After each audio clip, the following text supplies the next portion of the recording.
Rob, welcome. Great to have you here. Thank you so much for having me. I'm honored to be your first guest. Truly, I'm honored. And I'm honoured as well. To get started, let's take it back. Let's go back to the crunch. What people really want to hear. What first got you into sprinting, and what was it like training under Linford Christie? Oh boy, I have to go way back. You know what I mean? I'm not as young as what I used to be. So, what got me into sprinting? I was a kid who could never sit still. I could never, ever, ever sit still. I wanted to run, jump, and destroy everything around me. I loved competition. From as young as I can remember, I liked competing. So my introduction to sprinting is just running against kids around the neighborhood, if you want. But my first love is rugby. Like, I went to a school that was a rugby school, and from the age of 6, I was never seen rugby before, never knew anything about it. And they gave me a ball and they said, you can be as physical and as fast as you want, just go for it. And I fell in love from that point. To get into sprinting, it took some time. It's like when rugby finishes, now you've got the summer season, you're not doing any rugby, so just go and run track. So that's pretty much where line up 100-meter start line kind of started for me. No rugby, go and sprint. You played on the wing? Is that what you... When I was that age, I was a lot bigger than everyone else, all up until I probably reached about 14. Then I just stopped growing. There was no more height. That was it. 14 was my cutoff.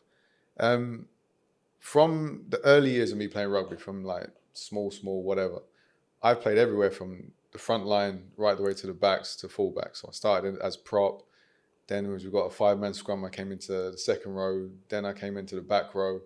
Then I was a centre. Then I went to the wings. And before I finished rugby, I went to fullback.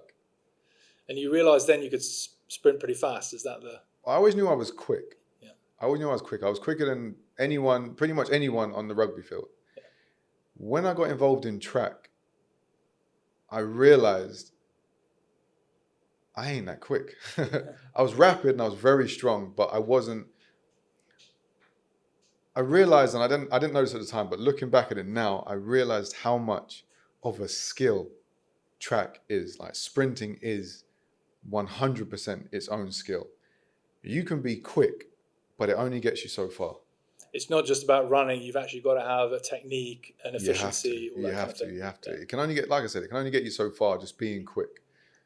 If you have a good natural rhythm and you're quick, as in you're considered a fast runner, put that against a professional sprinter or someone who's not even a professional sprinter, someone who's hobby, passion, or whatever it is, not even at pro level. Put that against someone who sprints as their form of training.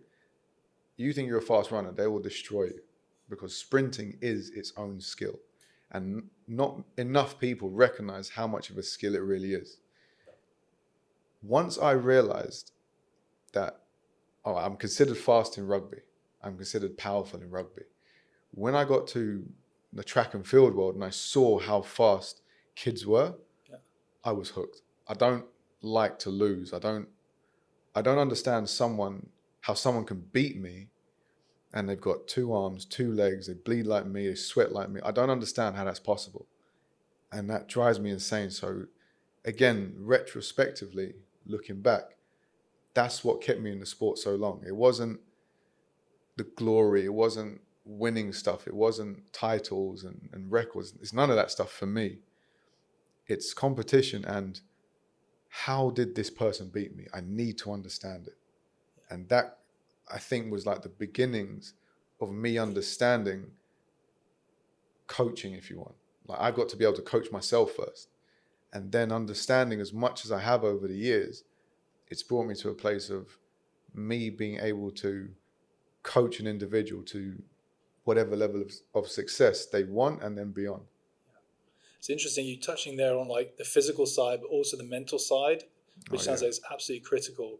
So I'm interested actually, what did being part of Team GB, what was it about that, the discipline, the performance, the pressure that sticks with you today?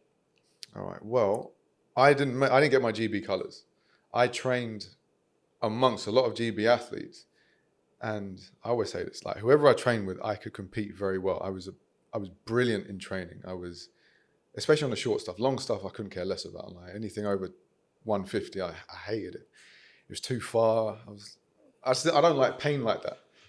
It's a different level of pain when you're training in track, yeah. And I just like the short stuff. I like block work. I like really explosive stuff because that's how I'm designed. I like power. But I try to get back to the point. I like that. So I trained really well against like the international sprinters, the ones who represent their country. There wasn't too much difference in time, but so to make it for your national team, you're talking a difference of less than 1/10 of a second. And that is a very hard pill to swallow. So I never got my GB colours, but I was in and around international athletes. So Team GB, Team whoever, it doesn't matter what country they were from. We all trained together as a group. Training at a high level. Yeah, we trained as a group. So Linford had GB athletes, he had Jamaican athletes, he had athletes from different parts of Europe. It's all a mixed bunch. And then in the summertime, we go and train in America. So obviously you've got your North American athletes, you've got athletes who come from South Africa and all over the place. So we train as a big group. And you kind of get to see your level in training. Obviously competition is a lot different. But the mentality that's needed to be in and amongst those athletes who are so good on a global level, you got to bring your A game just to train it. You know what I mean? So you got to be switched on. You got to be very sure of yourself. You've got to be extremely confident to the point of arrogance. If you don't have that, you can't even do anything in training because these guys are ruthless. So from a mentality point of view, training with Linford, he's a brilliant man. He's I can't describe how good and strong of a person he is. Everything that he's achieved is one thing, but to get to know the man and to understand how much time and effort he puts into his athletes. And the biggest thing that I think I learned from him in that training group was mindset. He has got like a complete single focus on what it is he wants to achieve. And he sees that, you see that in him and you're like, wow, I've got to have something just a little bit closer towards that and things start to progress for you in the sport. Yeah.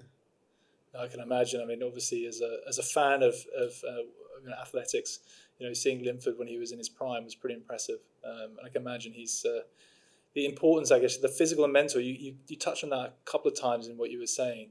So, what kind of happened in terms of you? Obviously, you hit a point where you got an injury. What was the turning point that took you from that kind of point where you had got the injury to kind of elite coaching and therapist type activities?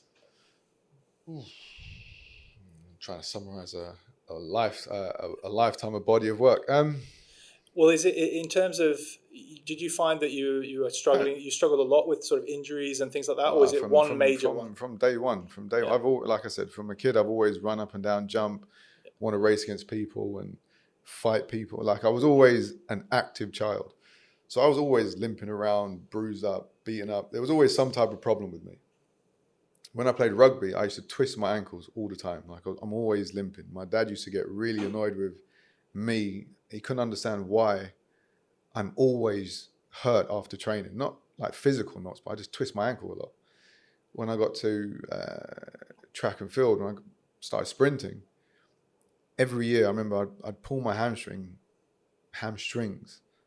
probably like 3 times in the season. Do my right one, then left, then my right again. Do you know what I mean? I'm always getting hurt. It's not until I met one of the earlier coaches I was with, he didn't put any care and attention to athletes who weren't already going to rise his profile. He didn't want to put any care and attention into those guys. I fell into that bracket. So I'm just training with a bunch of very talented children and I'm pushing myself all the time, but there's no type of conditioning work that goes into making sure the body's ready to push yourself to those limits. So I would get hurt a lot throughout the training season and then especially in competition season. So I was never really ready to compete. I mean, you step over the start line, fuck it, you're ready to compete. But I know that I was never ready to compete at those younger ages. It's not until I got to Linford had said to me, Dredge, you're strong, but you're weak. You need to really develop your body. And then within that kind of develop your body, everything else, like I still was getting injured because I get stronger, I get much stronger, but there's a point of diminishing returns. Like if you get too strong, it kind of goes against what you're trying to do, which is to run fast or to sprint fast. So I'm getting very strong, but I'm not conditioning my body properly. So the injuries, while they're a little bit less, when they do come, they're a bit more severe. Yeah. I then met a good few physios who kind of pointed me in the right direction of how to start looking after myself, like what the real issues were. My major issue was my back was a mess. Like my glutes, I never knew how to engage my glutes when I was working, like when I was sprinting. I've never ever been understood how to use that. So that puts me at a massive disadvantage because I would sink when I'm sprinting. So in the initial phase, like when it's just power, I can push out very quickly, very powerful. But when it's time to get into your running, I couldn't make that transition properly because I didn't know how to use my hips, didn't know how to use my glutes. And that was a major reason as to why my back was always in pain, but then why I'd pull my hamstrings, because my glutes aren't working, so my back takes the brunt of the work, and then my hamstrings just aren't, they're strong, but they're not strong enough to always be clawing my body forward. I should always be over myself and keep the steps quicker, but I didn't know that back then. It's not until I met a couple of physios who taught me about like body alignment. But then when I really damaged myself, it was in the weight room. I was lifting too heavy. As a first-time lifter, I was with a coach, and he had a couple of experienced athletes who were lifting like 160 kilograms, and they were lifting like relatively well. And I've never lifted before. I went under the squat rack. They didn't take any of the weights off of me. They just like, I just lift it. So I took the weight off, and I'm taking it back. I'm shaking. I'm stumbling, and I squatted down. I remember coming back up, and my body twitched, and I felt like a gas release went. Tss. And I put the weight back, and I carried on training. By the next 3 days, I couldn't walk. Yeah. Could not walk. That was the first injury that I say really messed my back up. Then I did it again through deadlifts and just lifting way too heavy. I think my max deadlift was turned up like 320, 330, some stupid weight. Something you just don't need to lift. For sure. And yeah, I remember one time I was deadlifting and I picked the bar up and I stood up and I was like, I got it out. Really, really bad technique. And the wall just went black. I didn't fall down. The wall just went black. And then the wall started coming back to a little bit of light, but everything was like faded. And I sat down and I told my friend, I was like, dude, I can't walk. So we eventually carried me to the car. I hobbled to the car. We got to the physio, and the physio just told me, look, your back's just taking too much wear and tear. You got to slow it down. I never listened. I just kept on going. But what I would do is I would work more on conditioning, because I knew now my back was weak. It was my weak area. So I conditioned a lot more. But I was always training in pain. So I knew like the end was near, but again, going back to it, I can't understand why or how someone's better than me at something. We're exactly the same. I can't get my head around it. So I stayed in for a very long time beyond all those injuries, because I need to figure out why. And when I do start figuring out why, my time start improving. Interesting. So Yeah, I'm a little bit too stubborn, if you want. No, I think it's interesting because you're talking about, you had a very sort of, not the best word, but gung ho, or often classic of younger men actually, but you're training at a level where the danger of doing that can be quite extreme, and you can get injured and things like that. I think there's probably a lot of men that also go for it and compete, but maybe just don't compete at that proper level where it impacts them so heavily as they're young. But then they kind of try to do that as they get older, and then they start to get those issues later when the body starts giving in, because they haven't really pushed it as far when they've been younger. But it's interesting, and I think everything you sort of said, it's around the physical, it's the mental, but it's not just about being fast or being good at something. You've got to think about all the things around it, the recovery, the balance of the body. All of these things make a big difference. And it sounds like you went through a journey where you kind of went from being kind of I just want to run really fast, and how do I do that as the most powerful way as possible, but then realizing actually you need to do all these other things to actually really get the maximum benefit from it. And I guess unfortunately, you learn that the hard way, which I think a lot of us do, right? We just learn in different stages of life and in different levels. I think we can all probably all look back and say, oh, I probably overdid it at this one particular point and got injured. We all do that. We all do that. I think one of the biggest turning points for me was that I read a book by Charlie Francis. He was Ben Johnson's coach. It's called The Speed Trap.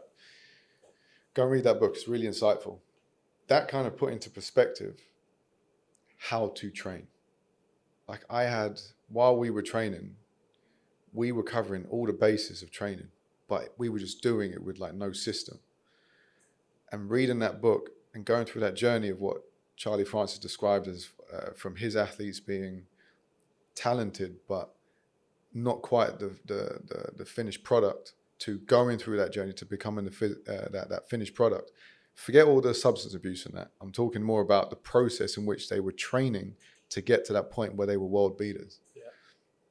That, when I read that book, I started to understand how things work. He kind of put, all right, how to put this? I did sport and exercise science in school. What a waste of time. Those people don't know fucking anything. They know nothing. Because they never applied it. So doing that in school was one thing. But then seeing how that book kind of applied everything that was, well, in school they give you like a fraction of it, but seeing how we applied exercise science to real people and taking them from where they were as talented people to world-beating people, that was really eye-opening for me. So putting all the training out into a structure that not only just made sense, but it was manageable. So you knew how to deload, you knew when to work harder, you knew when conditioning was more necessary than the actual speed work, the skill you're doing. Putting all that together started to make my body make more sense. And I wasn't getting injured as often. I would still get injured because I hadn't perfected that craft yet. But I was able to train for longer periods of time before my body would start to break down. And I'd recognize the signs before my body breaks down and address them before I move on to the next phase. So I was able to then start like really knocking my time down significantly just because I had a better understanding and now I had a structure of what it is I was doing. So I didn't really start running anywhere close to potential and my potential until I'm like mid-20s. Like I always knew I was quick. I was always one of the strongest and most powerful person in my training group. But I couldn't understand, like I said, why people were better than me. But when I started to see that process like laid out, it started to make more sense. When I retired, and I said, oh, fuck this, I don't want to see this sport ever again. I'm done. I don't want to see sport anymore. And then when I started looking at sport again after my little grief period, things started to make a lot more sense. I understood all the time that I was training, I wasn't sprinting. I was just running with a lot of effort. And I was putting my body through hell. There was no finesse in what I was doing. I was not skilled enough to consider myself a sprinter. I had everything. I had every physical component you'd need, but I didn't put it together properly to get the results that I knew I could get. And again, with all of that in place, I know how physically to train someone. Then you look at the mental side of the game. Like to come through all those injuries, like all the time, every other month is an injury. Resilience, yeah, a lot of resilience. It's a different mindset. To line up with someone else who's trained just as hard, trained harder, not trained as much, whatever. To line up toe to toe with someone, and you can't physically touch them to beat them. You've got to just beat them from point A to point B. That is a proper mental game, really mental. Because you be neck and neck with someone. And the moment your thoughts like fade to somewhere else or you glance across, that person can jump ahead of you. So you got to be disciplined enough to focus on what you need to focus on, forget everything else. And I've kind of taken that as like a metaphor for life. I don't care what people are doing around me. I don't care if you consider yourself as competition to me. I don't even care about you, to be honest. I'm going to do what I need to do to make sure that me, the people that I care about, and my wider community, I can serve all of them the best I can. Yeah. I do not care about noise outside. I really don't. So I stick to me. And that's something that I learned going through all the BS in track and field. Yeah, it's interesting. Again, like you say, you talk a lot. It's the physical and the mental side of this is critical, right? And being able to have the balance in your life, I guess, to perform at your best, whatever that might be. And I guess you went through a stage. Obviously, you were over a decade, I guess, doing sprinting, and then you've had, it's probably been at least 10 years since leaving sprinting. What sort of been the biggest mental and physical challenges since you left sprinting, and how does it kind of compare to that period when you were do training as an athlete in that way? Were you able to take things from that's a really good that question. period? Yeah, that's a really good question.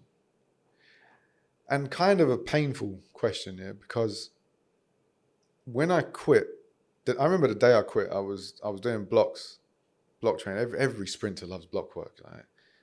Like set, bang, you know what I mean? You just exploded everything you got to whatever distance is out there. And I was killing everyone next to me. Then by like the 4th or 5th rep, I was at the back of the pack. And I kept getting further and further and further behind everyone else. I was like, what the hell is going on? Anyway, I finished the session badly because my mind was gone at that point. Got in the car, I was driving, I think to go pick my mum up or something. And when I got to the destination, I opened the door. In the UK, we drive on the right side, yeah. So I opened the door and I tried to just step out of the car. I couldn't move my right leg. I was trying everything. I could not move my right leg. Anyway, I picked my leg up and I put it outside. And I was like, what the hell's going on? Rock a couple times, hit my leg, whatever. Eventually, I didn't even know I couldn't feel my leg. Eventually, I got some sensation back and I was able to walk around, but my back was really, really hurting. I couldn't rotate. I couldn't do anything.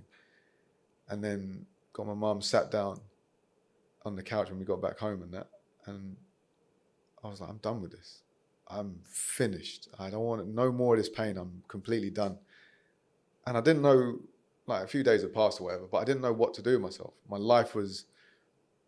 I was training. I was a sprinter. That was a massive part of my identity. And I didn't know what to do with myself. So I hit my second bout of depression then. It's like, from a small kid, I knew I hate offices. I hate people that wear suits. I hate people that talk shit. I mean, I hate people that just go office and just do office stuff. I think it's pointless. I don't think the world needs to function like that. I hate it. You're not yourself. You're a character in a space. I cannot stand not being myself. And I already was working in a job here where you kind of had to wear a suit and laugh at the dickhead boss's jokes and all that stuff. I hated it. I felt, even when I think back on it now, some of the stupid jokes that these idiots would say, yeah, and I would, ha, ha, ha. I feel embarrassed for myself. I knew from a small kid that being in an office was like my worst fear ever. Now I'm not doing track. And not that I was making no money from track or whatever, but now I'm not doing track. Who the fuck am I? I have to go into an office now, do some office shit.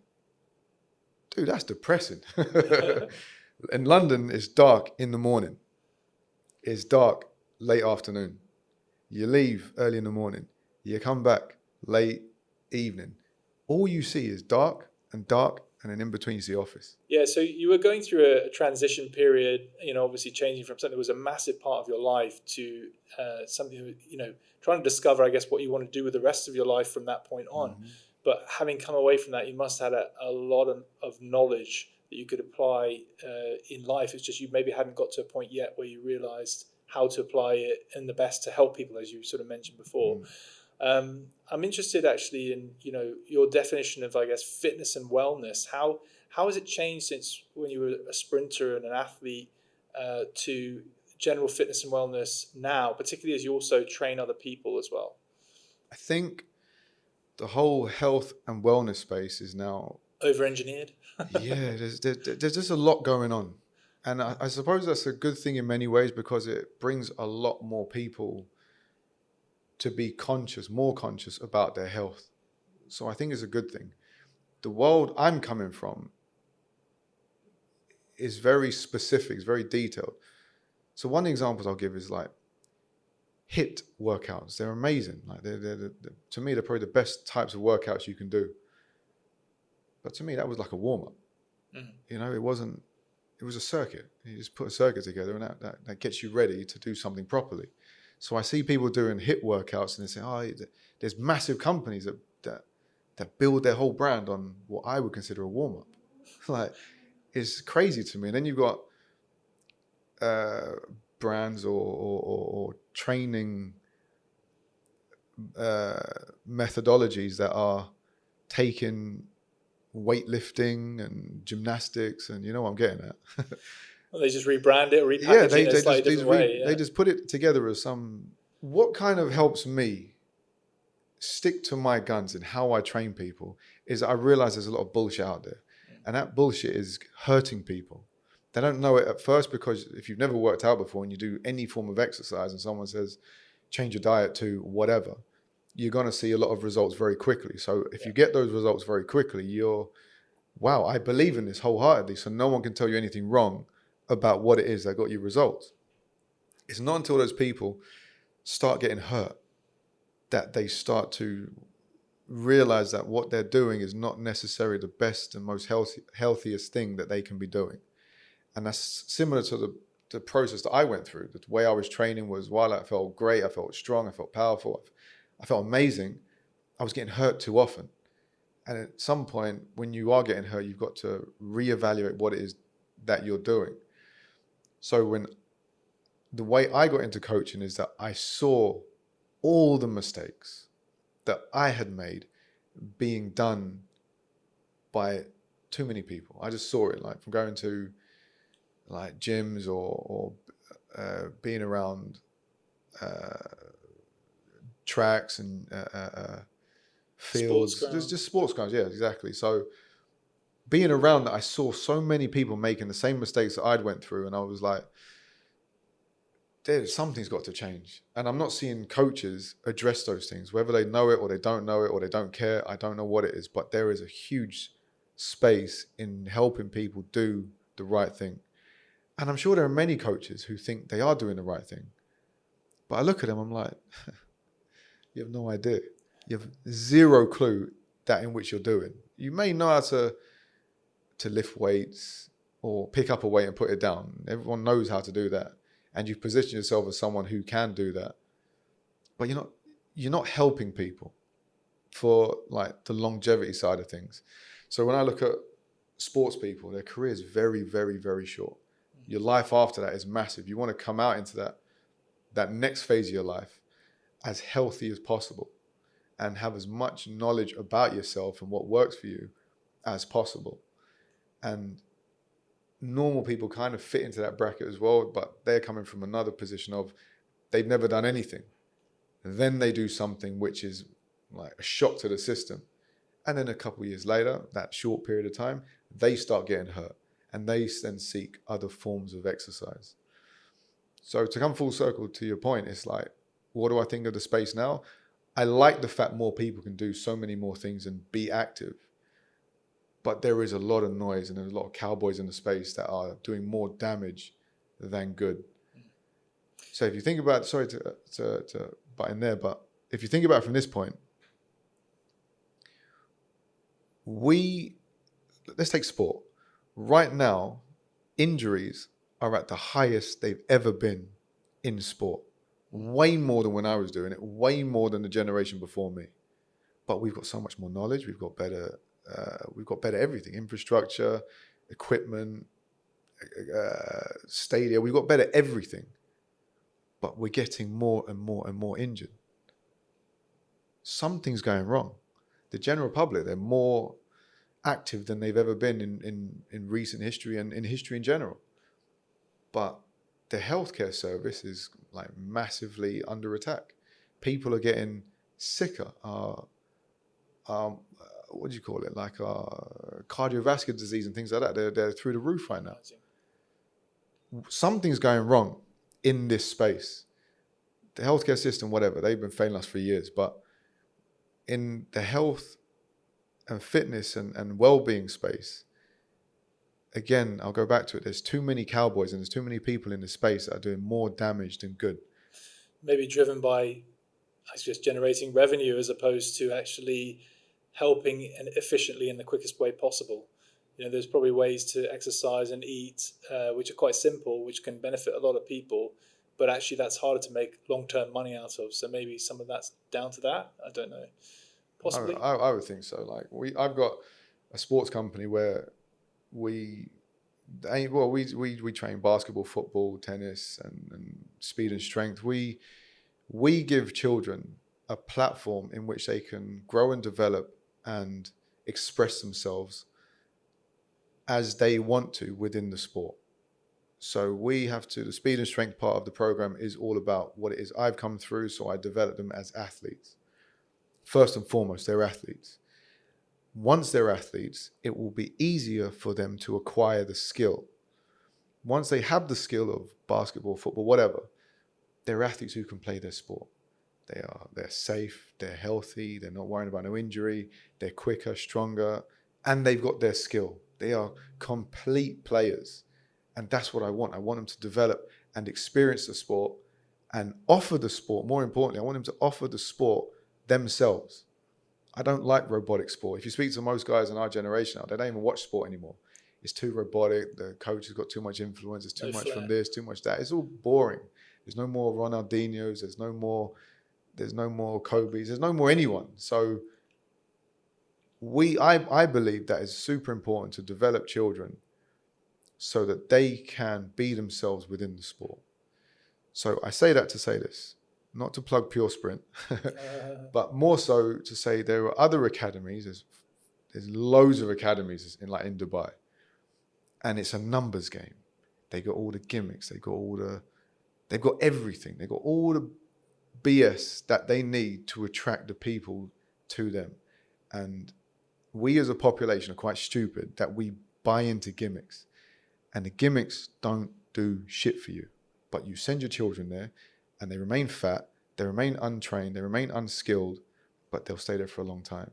So again, to your point, that it's all about the commercial, it very much is. No one is really putting the time, effort, and energy to really develop young people to express themselves within the sport. It's too much system, it's too much commercial. Yeah. And that's where I think we're at in society now. That is a lot to do with the majority of our problems. I like what you're saying, and I think the really interesting part about that as well is that you've taken learnings that you had when you were younger, and you're now helping kids gain the knowledge early, so they can be better in their sport. But actually, as they age as well, they're going to have that knowledge, and they're going to be able to continue that knowledge into later life, which will benefit them. Keeping in mind something like flexibility, which a lot of people, when they're training when they're young, they don't need to worry about that sort of thing. And I include myself a little bit in that bracket as well. We all got to get away with a lot more when we're younger, but actually the foundational stuff, the things that go around the actual sport or that training that you do, become even more important as you age. So training and teaching those kids that stuff when they're young, it seems like a really good thing to do, because it educates them for the future in a way, not just for their sport.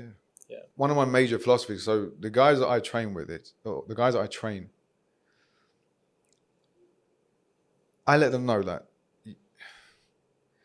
your career, whatever you want to do with your sport, it's extremely short. There's before you blink, your youth is over. And if you're not good enough at your sport, it stops there. Like your early 20s, if you go that far, sport's over. A lot of us don't even get to the beginning of that, right? So, I mean, my kids, I develop them very well. They'll go at least to college and be dominant in college. And if they're still not good enough because I'm not at their college anymore, or I'm not at their college, then they'll fall off. But the sport career, if you finish at high school, you finish at college, it's very short. If you go pro, it's still very short. If you're one of the few that happen to have a very elaborate career in the sense of that you go on for a good few contracts, it's still a short time period. Your youth is over before you blink. Well, it's interesting. We're seeing certain athletes in a couple of sports. I mean, obvious ones that come to mind are people like Kelly Slater or LeBron James, who seem to be going very, very longer than a lot of most people in those sports.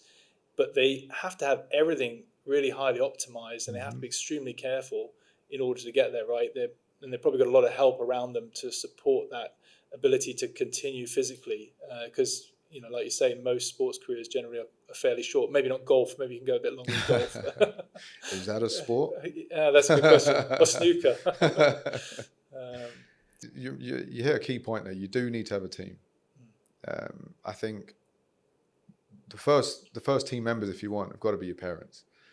They've got to support you, guide you, nurture you, to give you that platform, so that you can enter the realm of sport and be competitive. So your parents have to support you massively.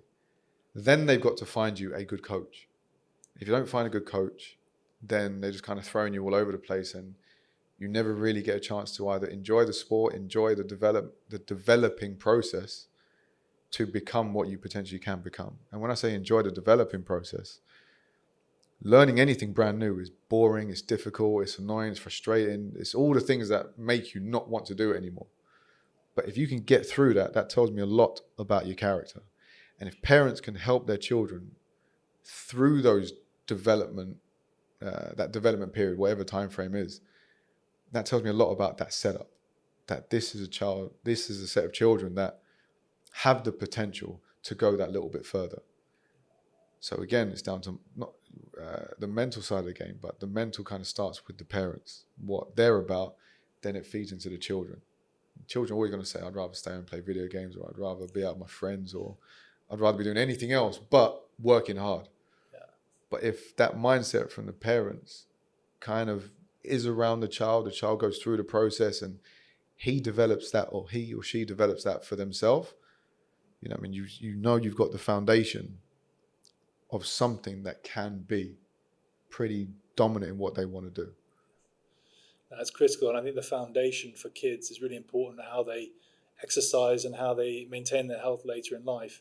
I think it's interesting as well. You train obviously a really wide range of age groups. You coach, and you also do trigger point therapy for adults and middle-aged people who are also trying to reclaim fitness, having been out of shape for a while. I'm interested to know, in terms of, what are the myths and the mistakes that you see quite commonly, particularly with middle-aged men when they're sort of trying to get fit again?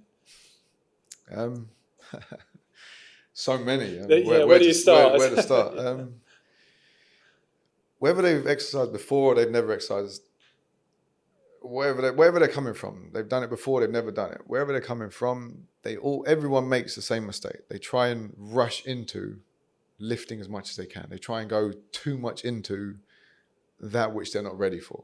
So that is always going to come with DOMs and injury and all kinds of stuff.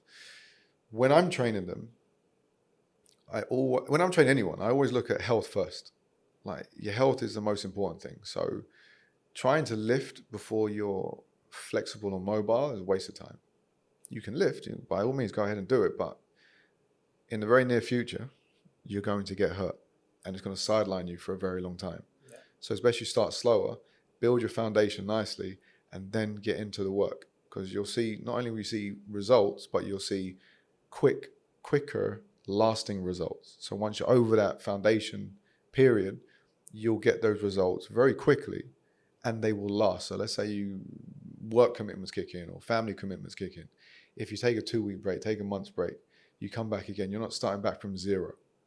So a lot of people that when they're starting out, like middle-aged men, just they need to take a step back and figure out their health first. What are your underlying issues? Is it a lack of flexibility? Is it that your fitness has gone down the toilet? Is it your sexual health is terrible? Do you know what I mean? It's like there's so many things that you can consider before you just walk in the gym and just start doing whatever you're doing. So I'll always approach everything from children right the way through. I'm always looking at a health first perspective. Like, how do I get you healthier? Yeah, and I think the common thing you're kind of describing there, I think, is this kind of boom bust that a lot of people go through as they maybe get through their 20s and into their 30s, and they suddenly realize, actually, I'm a bit heavier on the scale now. My body composition's changed. I'm not doing as much exercise. I'm working a lot. Maybe my career's become more important. Maybe I've got family, all this kind of thing. And then they kind of rocket back into it with a gung-ho, approach that they might have taken when they were younger and gotten away with it. But in this case, they kind of they do it, they go all out, and then they injure themselves, or they put themselves out, or they they do 1 or 2 sessions and then they just can't go back again for another month. So just common sense. It's like your appetite is up here. You train, your appetite goes even more. So you're going to fade away again. So now you're in the zone of getting bigger because hormonally you've not changed. Yeah. So they're training now and they're still getting bigger. And Rob, I don't understand why I'm getting so much bigger.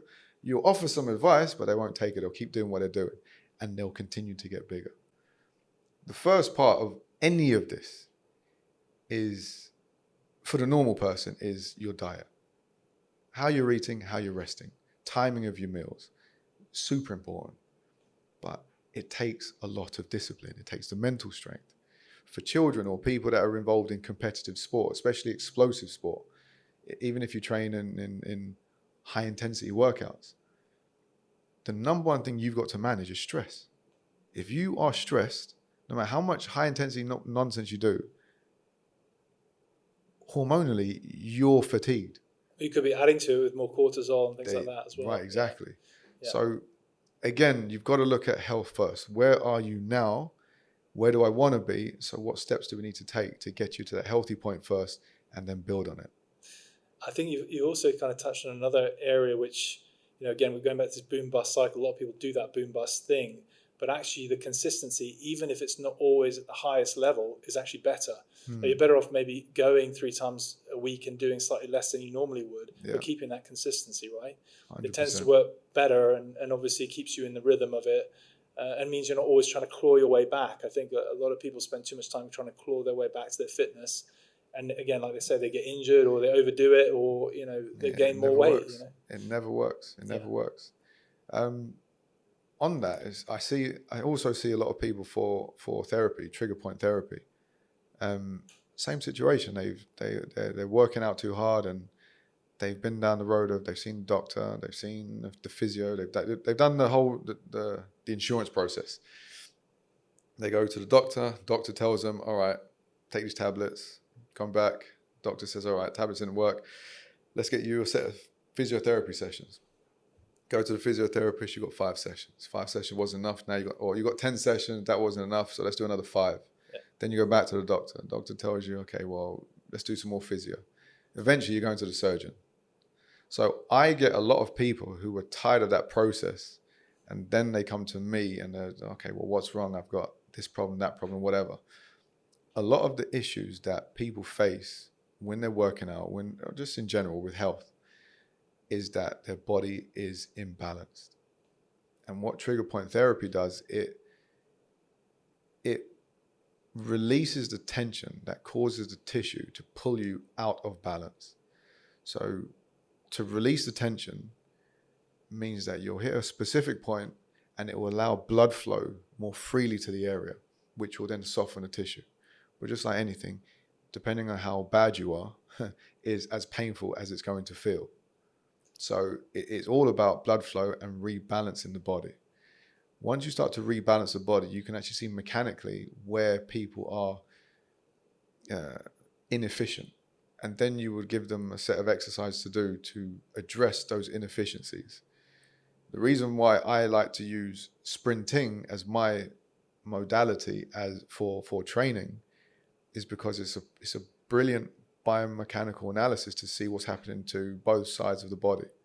It's whatever you do to one side happens to the other side. It's equal and opposite every step. It's also quite extreme, I guess, because you're going 0 to 100 in a very short space of time. It's very much power, isn't it? It's using So even if you're looking at like someone who's middle-aged and never sprint before, whatever, I'm not teaching them how to sprint, but I'll get their body balanced enough, strong enough that they can sprint. Yeah. And then they're like, whoa, I didn't realize I could do that. But that's just part and parcel of training properly. So I don't necessarily train speed. It's a byproduct. So when I'm training children, I address all their deficiencies, if you want. Every deficiency, mental, dietary, sleep patterns, everything, hormonal patterns, everything. The speed is like the byproduct. I don't need to worry about how fast you are now. And because I take that approach, for a lot of people, it's not quick enough. So some come, some go. The ones who go always end up coming back. Or if they go and they'll see that they're the guys that they came with, they stuck the process out. Now those guys are flying, those guys are beaten up, injured, whatever. The process is slow, but nothing that you want in life is going to come quick and fast. There is a process to attain it, and you've got to stick out that process. Yeah. Again, the consistency shines through there. It's Yeah. like, you don't have to do it at the highest level all the time, but you just keep that consistency. It's always going to help. Obviously, touched on your trigger point therapy. Obviously, I'd never actually heard of it personally until I met you, and obviously realised I also had some challenges with mobility flexibility as I'm getting older. And I've been training, and fitness is fine, but sometimes you get those little imbalances, and it just happens as you're aging. And I've tried other types of physio before, but the trigger point therapy seems to have made a massive difference in comparison to any of the other physio I've ever had.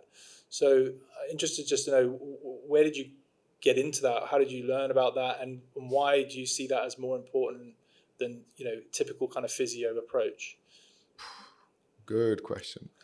I try and keep it as condensed as I can. Like I said earlier, I'm someone who's always struggled with injury. I've seen countless number of physios, countless, like too many. And like any profession, there are excellent, there are good, and there's also a whole pile of guys that you just don't want to waste your time with. And I met a lot of the guys in that bracket when they're not very good. So they never helped me with my injury. They never helped me understand why I'm getting injured. They might give me a treatment, a set of exercises to do, but it never really helped me understand the problem and helped me address how to prevent it going forward. I don't want to keep coming back to you. I want to deal with it, understand it, manage it for as long as I can. Then you're my maintenance guy.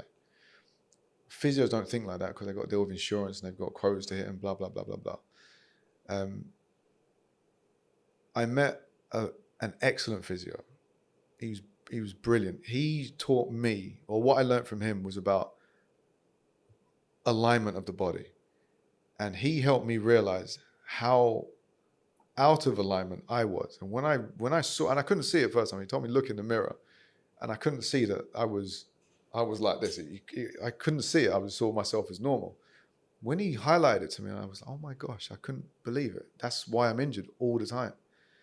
When he started correcting me and everything, I started to pay attention to every single thing he said.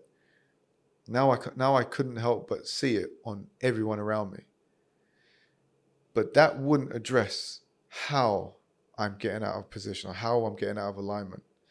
So I met, through a friend of mine, a Japanese guy who was, you can't call him an acupuncturist because he's way more than that. You can't call him trigger point therapy because he's way more than that. He was Mr. Miyagi. Yeah, he was just like that.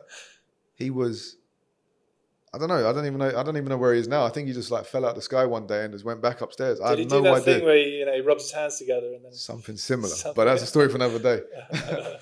He taught me about what he would do. He would release my muscles till what I now refer to as baby leg. I've always had rock hard muscles, which on magazine covers looks great, which in real life looks great, but it's not efficient.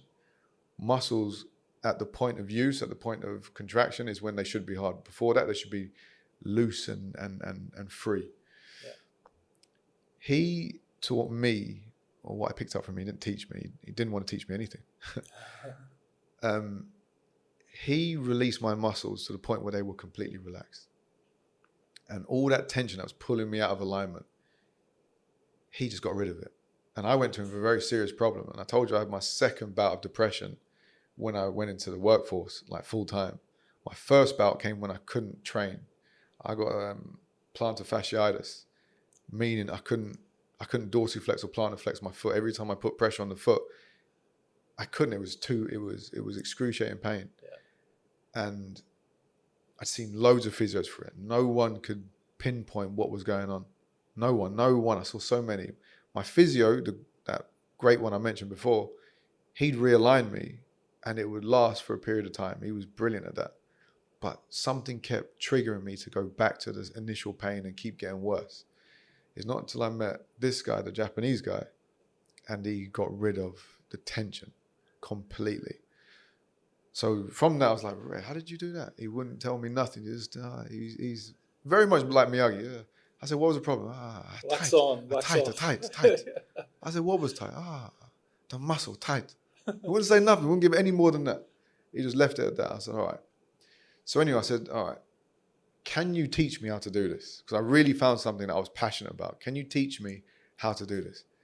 He didn't even pay me no mind. Like I wasn't, like he didn't understand English or something. He just, come back next time we fix your leg. He was Mr. Miyagi, basically. Yeah. He didn't want to teach me anything. So what I was doing, I was taking athletes to him, and I would go down with the athletes and I would watch and I would see what he was doing. I'd pay full attention to exactly what he's doing, how he positions the leg, how he positions his body, where he puts pressure here, where he does this. And on the wall, he had like a network. It looked like the tube network of London, yeah, but like 50 times over. And I said, nah, this is crazy. How is he doing all this stuff just from his head? And he used to use like needle, you know, like needle therapy, acupuncture. Yeah. You know, the needles like this big, they're like really small. He would pull out daggers like this. Knitting needles. They were still mad thin. They were really thin, move all over the place, yeah, but they were long. And he would put it in your body, and he would tap it with eyes shut. So he'd line it up, tap it in, get rid of the protective casing, and he would navigate the needle in your body like this with eyes shut. I said, this guy, let's say he punches something. He never did. And when he would hit the spot, the point of the root cause of the issue.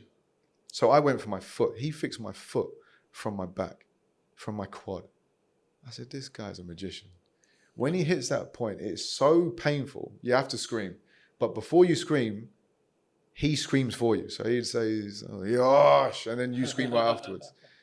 He was a genius, and I had to learn from him. I had to learn that.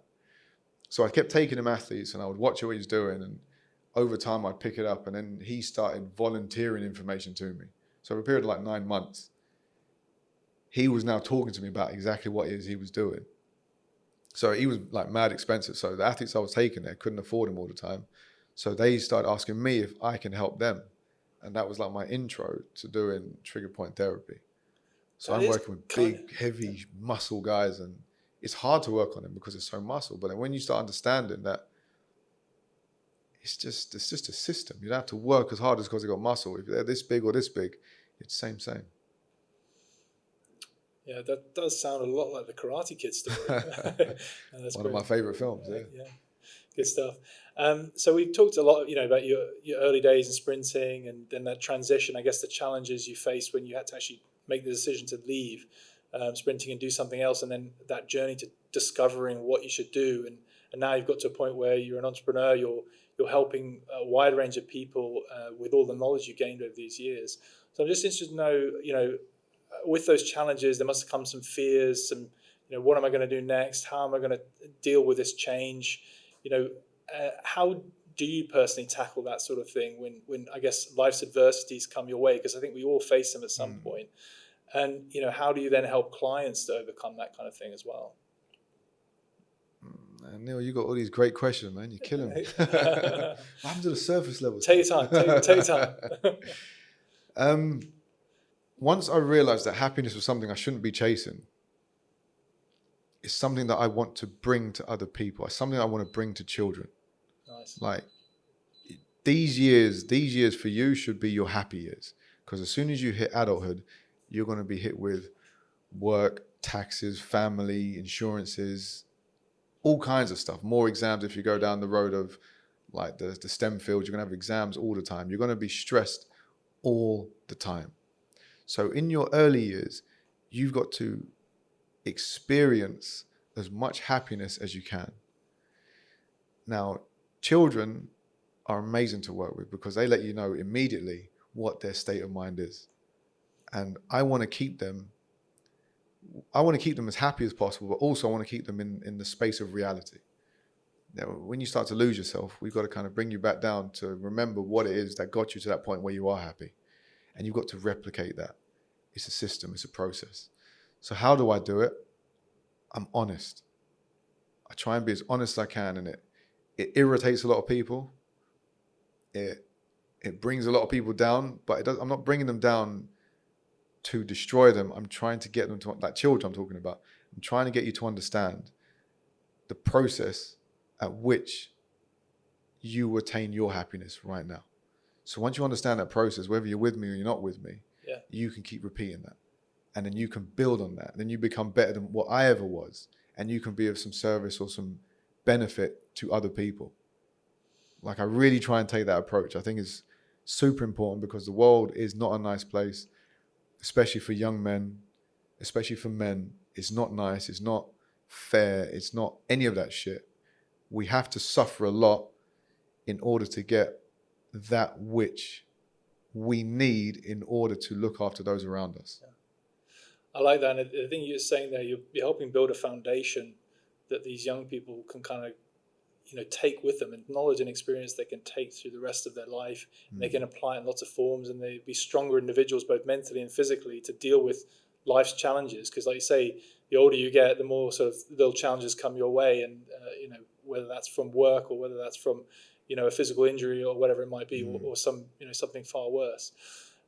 So, you've obviously gone through, quite a journey of different experiences.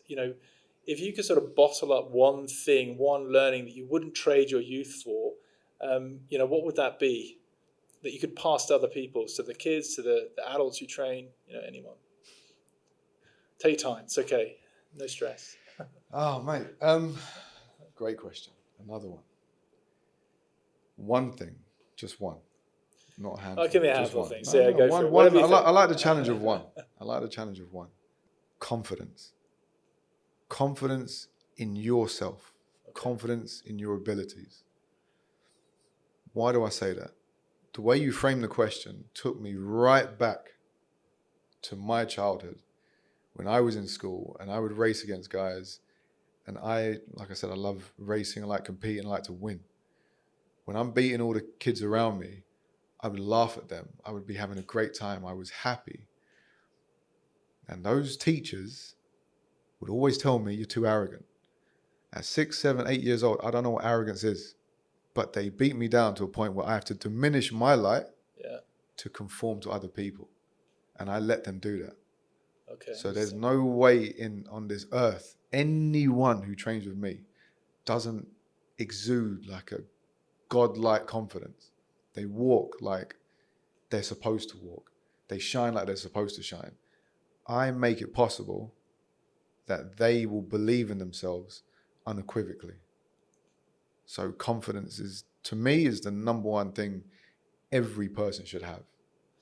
I like that. I think it's even more than confidence to some extent. It's just like that rock solid thing that's inside you that allows you to do things, to deal with resilience, to be resilient, to deal with challenges, and take on the world, I guess, which is, really You good. have to. Yeah. You have to, because the world's going to beat you down, but you can't just have confidence just because you exist and you're breathing.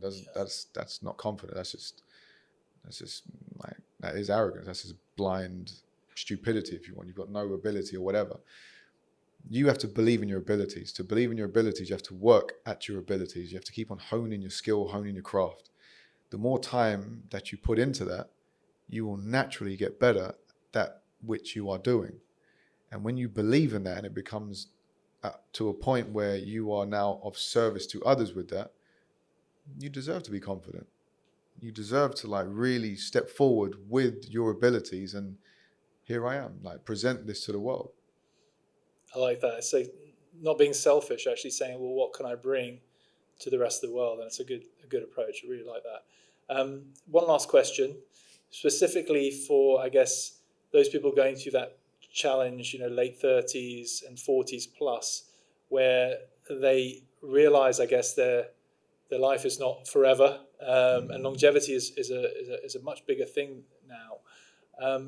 What is the sort of one piece of advice you'd give to someone who's struggling with stiffness, fatigue, struggling to get back into health, fitness, that they feel so they can enjoy their life better and be more active and not have pains, or at least reduce pains? What's the one thing you would tell them to do this week? Let's make it really specific. One thing you tell them to do this week to get going, to get started, to really change their situation, particularly for that age group. Okay, if there's one thing I would say, it's mindset, but it's not. Again, if I'm to say one thing, it's fix your mindset. Be ready to do what it takes to get your life back on track. That's the number one thing you got to fix is your mindset. But then there's a whole host of other things that go along with that. Yeah. So again, brilliant question. The way you framed the question took me back to when I retired, when I stopped all sport. For 10 years, did nothing. I wasn't consistent in the gym. I would go for maybe like 2 days and I'd drop it. I'd go to the track, go for a couple of runs, drop it after maybe a week. I'd try stretching. I was like, this is boring. I don't want to do anything. And I did that for 10 years and I put on a lot of weight. I've always people know me for being in shape. I've always been in shape. Yeah. When I came out here, people didn't really know me as someone who was in shape. I was just Rob, you know what I mean? But before that, I was always one of the fittest guys in my circle, if not the fittest by a long way. For 10 years, I did nothing. How did I get myself back in shape? The number one thing that fixed me, yes, my mindset, I fasted. That was it. But is it a consistency thing though? Just fasted. Fasting and 1 meal a day. Okay, interesting. That was it. The inflammation disappeared. My back pain disappeared. I was moving more free. I had loads more energy. I didn't need to sleep as much. I wasn't carrying as much stress. So many benefits happened in that period. Nice. I can even go more explicit. Sexually, I was better. It was crazy, the benefits, just eating 1 meal a day. Yeah. And that's critical for men as they age because the testosterone side of things it was a game changer. Yeah. When I had all this energy, I started training again. No pain. I put a bar on my back and I was squatting again. Wow. 0 pain. I was like that. I thought there would be no chance in hell I ever squat again. None whatsoever. There was no pain. Now I'm squatting again, full range. Before I told you I was squatting crazy numbers. I put on my back before 300 kilos plus. Yeah. And they're all quarter squats, not ass to grass or anything, but they're all quarter squats. And I was very explosive with big heavy weights. I thought there's no way I'll be able to lift anything close to my body weight on my back ever again. Now we can do 120, 130, 140, 150, all the way down, all the way back up. No pain in my back. That's amazing. And that all started from me fasting 1 meal a day. Interesting. Yeah. So never overindulge. I just eat 1 meal a day, eat well, hydrate well. And I think it's funny, even though you trained at a level that most people will never get to, most people are, if they maybe did sport at school or they maybe did stuff at school and they possibly were in the team or whatever, but weren't necessarily high performers in that sense. But you kind of gone on a journey at a slightly different level. So you were at top level, but then you kind of dropped off and, you felt like you got unfit and then you've recovered your fitness again, which I think is a common journey for a lot of people. Regardless of what stage they started at. Some people obviously start at a much more difficult stage. Some people were fit at one point, and maybe it's a little bit easier to get that fitness back if you've been fit before. But it's still a journey. It's still a challenge, and everything you've talked about so far, the mental resilience, the tackling the inflammation. There's a lot of in sleep. You mentioned sleep. There's this kind of holistic approach you've got to take to try and tackle all those things. And I think the one thing that seems to stand out is this. You've got to be consistent with those things that work in order to get the real results. It sounds like that's the kind of thing. Yeah, I mean, that's exactly the way you have to look at it. I'm not just training, like you said, I'm training across the spectrum. So I'm training from children all the way through to adults, male and female, on both sides of the spectrum. Everyone requires something slightly different. Everyone. If you just look at training from one specific standpoint, you'll miss so much for so many different people. If I'm in a group setting, I've got to make sure I'm doing the right thing by the whole group and not just one of them. So I've got to be aware of things that are going on with them. I've got to be aware of how they're training. I've got to be aware of how their movement looks, how their movement sounds. There's so many things that's going on whilst training that I have to be aware of in order for them to get the best out of the session and the best out of me. So you have to look at things holistically. And they have to be consistent with the training. So you have to hold them accountable. And also I've got to be consistent with how I am teaching. Yeah. So it can't be just like, okay, well, one day we're really good, the next day we kind of fall off, the next day you don't really turn up.